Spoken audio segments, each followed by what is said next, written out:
There is a reason so many men walk away quietly and almost no one talks about it, not because it is rare but because it is deeply uncomfortable. Somewhere tonight a man in his late 50s is lying awake in a quiet house. No screaming, no drama, no affair, no crisis, just silence. From the outside his life looks complete. 30 years married, a paid-off home-grown children, a career he sacrificed decades to build by every visible metric he won, and yet within the next few months he will pack a bag, walk out the front door and never truly come back. No goodbye speech, no second chances, just a decision made quietly and final. His family will be stunned, friends will scramble for explanations, everyone will assume the same story: a younger woman, a midlife crisis, a selfish breakdown. But those explanations are wrong, because what is happening here isn't impulsive, it isn't romantic, and it isn't reckless. It is calculated, and it is happening more than ever before. In fact, while divorce rates overall have been falling for decades, divorce among men over 50 has quietly exploded. Researchers even gave it a name, gray divorce. But statistics don't explain the real mystery. The real question is this: what happens inside a man's mind after decades of loyalty, sacrifice, and responsibility that makes solitude feel safer than staying? Why does a man who once built his entire identity around family and duty suddenly decide that being alone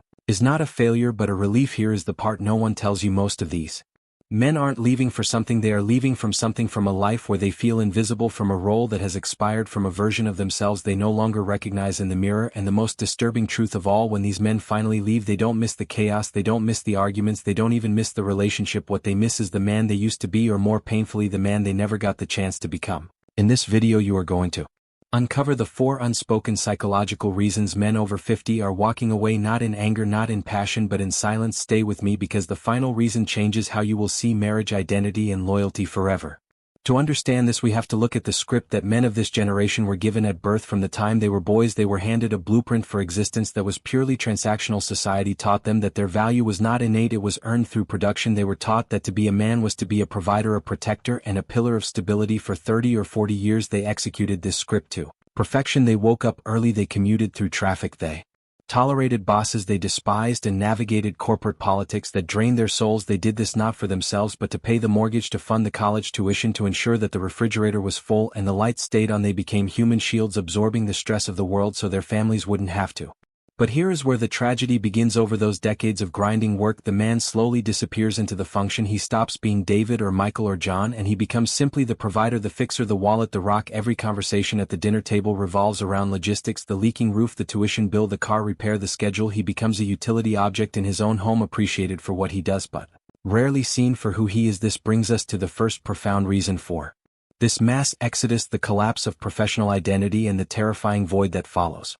Picture a man who has just retired or is approaching the finish line of his career. For 40 years his name tag defined his existence. He was a vice president, a foreman, a surgeon, a sales manager. That title was his armor. It told the world he mattered. It gave him a place to go every morning and a team of people who needed him. But then the retirement party ends, the plaque is hung on the wall in the garage, and suddenly the silence hits. It is a deafening silence. He wakes up on a Tuesday morning with nowhere to be. The phone doesn't ring, the emails stop, and he turns to his home for that sense of purpose he just lost. But he doesn't find it there. Instead he finds a household that has learned to function perfectly without him. His wife has her routine, her friends, her book clubs, her volunteer work. She has built a life that runs on tracks he is not a part of. He walks into the living room and realizes he is an intruder in his own castle. He tries to engage, but he feels like a ghost drifting through hallways that he paid for but doesn't truly inhabit. This is what psychologists call identity dissolution. It is the terrifying realization that without the job and without the active role of fathering young children, he doesn't know who he is anymore. And looking at his wife makes it worse, because she is the witness to the man he used to be. She reflects the old contract, the contract that said, "I provide, you manage the home." But now there is nothing left to provide, and the home manages itself. He leaves not because he hates her but because he needs to find a place where he can build a new identity from scratch, one that isn't defined by a paycheck or a utility bill. But identity is only the surface. The second reason cuts much deeper, and it is the one that breeds the most resentment over time. It is the exhaustion of peace versus the cost of conflict. Men in their 50s and 60s undergo a biological and psychological shift. Their testosterone levels settle, and their drive for dominance or conquest is replaced by a fierce biological imperative for peace. They crave tranquility, the way a starving man craves bread. But in many long-term marriages, peace is not the default state. It is a bargaining chip. The relationship has devolved into a power struggle of minor corrections and unspoken grievances. The house feels less like a sanctuary and more like a courtroom where he is constantly on trial. He walks through the door and his nervous system immediately tightens. He scans the room trying to gauge the emotional temperature. Is she happy? Is she annoyed? Did he forget something? He feels that he is walking on eggshells, trapped in a dynamic where anything he says can be twisted or corrected. It is the death by 1,000 cuts, the way she corrects how he tells a story in front of friends, the heavy sigh when he sits down to watch the game, the subtle, digging comments about how he spends his time. He realizes that for years he has been practicing a survival strategy called strategic silence. He learned that expressing his true feelings led to arguments that went in circles, arguments that were never resolved, only paused. So he stopped talking. He stopped sharing his fears, his dreams, and his vulnerabilities, because he learned that anything he said could be used as ammunition later. This creates a dynamic called the demand-withdraw cycle. The wife, feeling disconnected, demands more engagement, more talk, more emotion. The husband, anticipating conflict, withdraws further into his shell to protect his peace. She sees his silence as coldness. He sees her demands as an attack. This cycle spins for years until one day the man reaches a breaking point. It is not a loud explosion, it is a quiet internal click. He looks at the next 20 years of his life and asks himself a brutal question.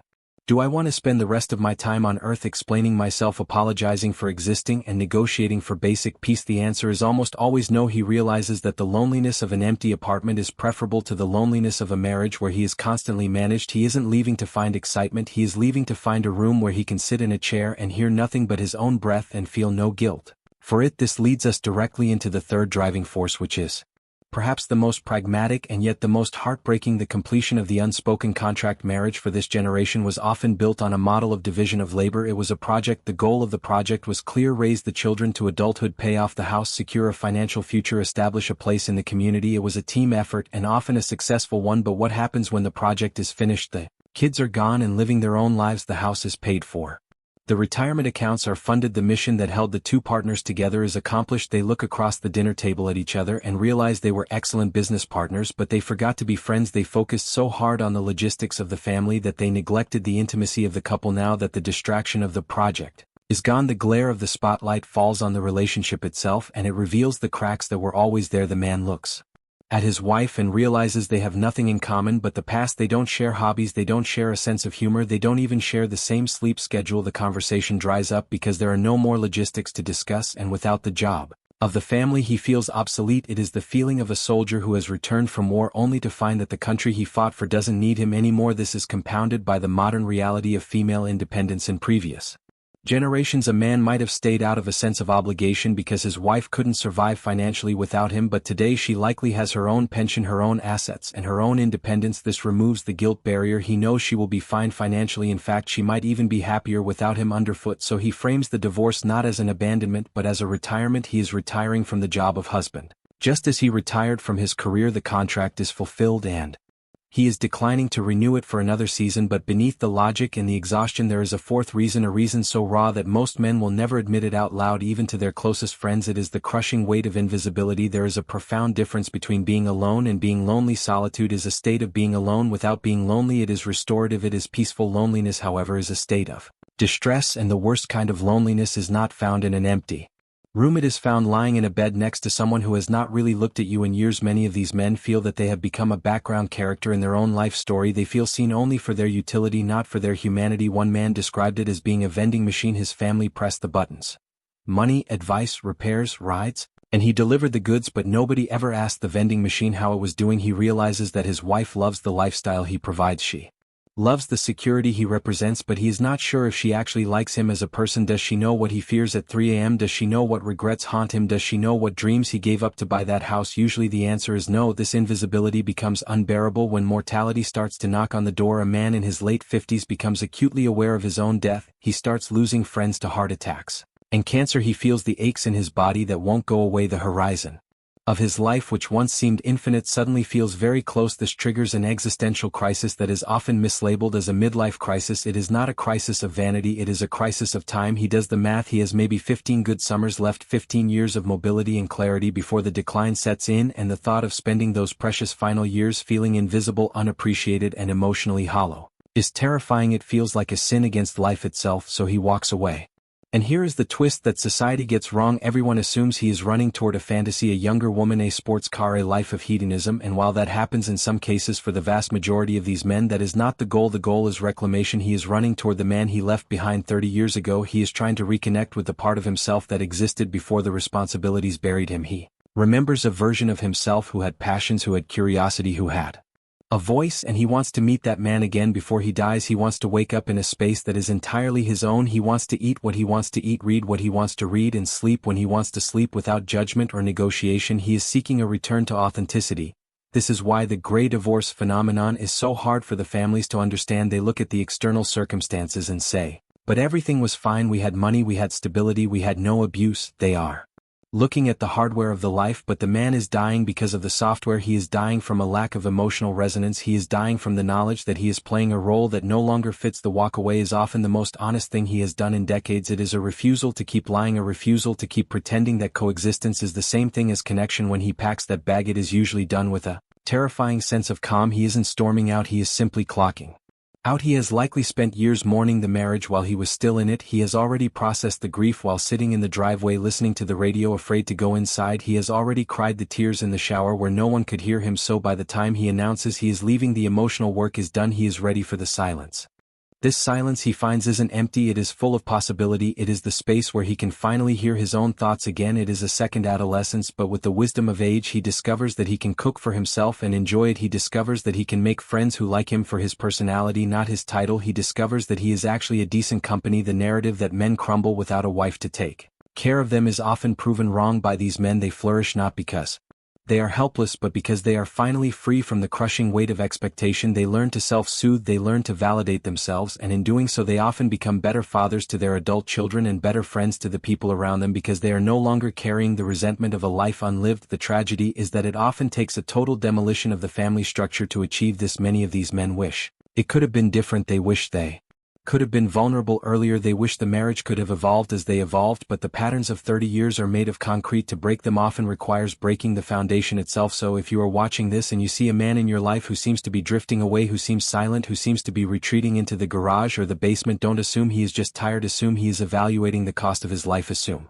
he is doing the math on how many summers he has left and wondering if this is all there is. And if you are that man lying awake at night staring at the ceiling wondering if you are crazy for wanting to leave a perfect life, know that you are not alone. You are part of a silent generation of men who are waking up to the realization that duty is noble, but it is not a substitute for a soul. You have spent your life building the house. Now you are realizing that you have to live in it, and if the walls of that house feel like they are closing in, maybe the bravest thing you can do isn't to keep holding up the roof, but to step outside and breathe the air. For the first time in decades, the choice to leave is not about abandoning your past. It is about saving your future. It is about refusing to let the clock run out while you are still wearing a mask. This shift in society is not just a statistic, it is a wake-up call for how we view marriage and masculinity. We have to move beyond the provider model. We have to build relationships that can survive the end of the project. Relationships that are based on deep friendship and radical acceptance, not just shared bills and shared children, because when the noise stops, when the kids leave, when the job ends, the only thing left is the connection, and if that connection is gone, no amount of duty will make the silence bearable. If this video struck a nerve, if it articulated something you have felt but never had the words for, or if it helped you understand why a man in your